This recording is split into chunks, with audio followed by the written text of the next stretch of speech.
Ever since I met my girlfriend, I've been trying to turn her into a gamer.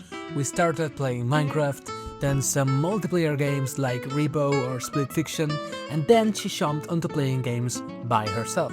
Between those games that she played, she found Alice Madness Returns. She played it because TikTok told her to do so, and as a good brainwashed TikTok zombie, she agreed to do it, of course. She fell completely in love with the game and made me play it. Me, being the best Elden Ring player of all time, played the game and enjoyed it. It is old and it didn't age very well, but the whole aesthetic and feel of the game made me fall in love with it as well. For me, it was fine like that. I thought it was a great game and left it there. But she wanted more. She started searching when the next part was gonna be released and found out it was cancelled. She was angry. I was angry because I knew that the creator of said video game was already working on a sequel. But big companies said no. So I decided that I, not being a big company myself, will try to make a game that will satisfy that lack of a third part on the Alice Madness saga. I am not going to be literally creating a third part on the series because the license of said video game is owned by said big company, and the creator of the series is already working on a spiritual sequel. So what I'm going to be doing is I'm going to be making my own inspired video game by Alice Madness. Mostly because I promised it to my girlfriend and I don't want to make her mad. I promised her that it was going to be fun and inspired both artistically and in themes. That's all I promised to her, and I promised that it was going to be a single player game, that it was going to be fun, it will have good mechanics, and it will be cute. I've been learning Unity game development for the past few months, and of course right now I don't have the knowledge to make the whole game, but I can definitely start the project right now. It looks like this project is going to be very long, and I don't really know how long it's going to take, but I definitely want it to be very good. So I will put all the time that it requires. My idea is to make a game that is fun to play, beautiful to see, deep and profound story-wise, and very replayable. Will it be exactly like Alice Madness Returns?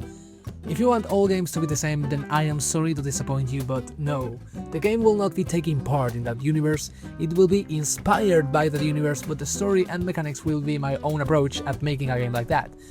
It will have 3 main characters and all female characters, and the whole story is one that I am already working on. My idea is to have a story with real characters that are experiencing real and painful things. I want it to be a very sad and profound story, but at the same time I want it to be a game that could be played by almost anyone, from age 13 to 14 going up. So you can kinda picture what kinds of themes we could or could not touch. My idea is that the whole story works both as a movie and as cinematics for the video game, just because I want to flex my skills. How long do I think this project is going to take? Well, I think that probably taking in consideration how fast I work, I will probably be spending around 1.5 to 3 to 4 years to finish.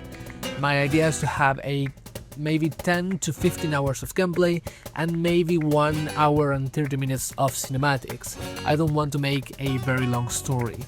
And I am not only going to be working on this project, I have many other bigger and smaller projects I will be working on, so have in mind that this could potentially impact the time that I have to spend.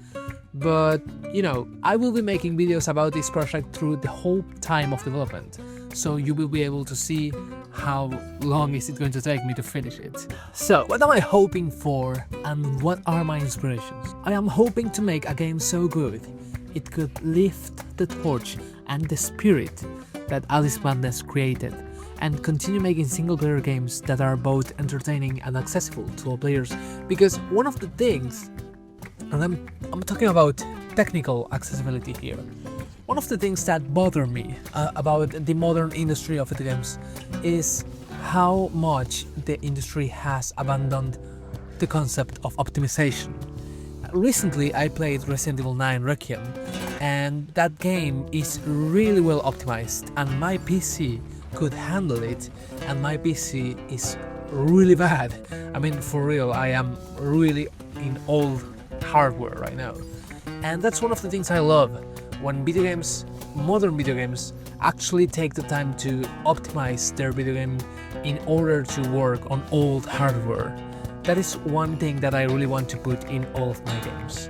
But now, in terms of artistic style, I will be using Arcane as a reference. I think Arcane's style matches the vibe of Alice Madness Returns a lot, mostly everything related to Jinx, but I will also take inspiration from other sources I feel matches the game idea.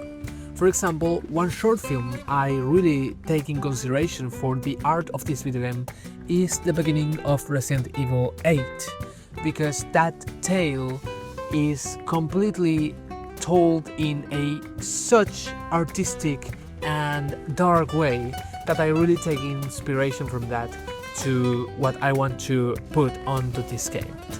In terms of gameplay, I think that the video game that has the more similar gameplay to Alice Madness Returns, it's the PS4 and PS5 Ratchet & Clank saga. I love how dynamic and fast those games are, and I feel it is quite more challenging than Alice. I will be taking both Alice and Ratchet gameplay mechanics in order to inspire myself when making the gameplay of this game. I will not be showing things about how the game is looking until the next video. We will see how this game evolves through time. Thank you very much for your time. I want to invite you to subscribe to this channel, give a like to this video, and I will be seeing you in the next one. Goodbye.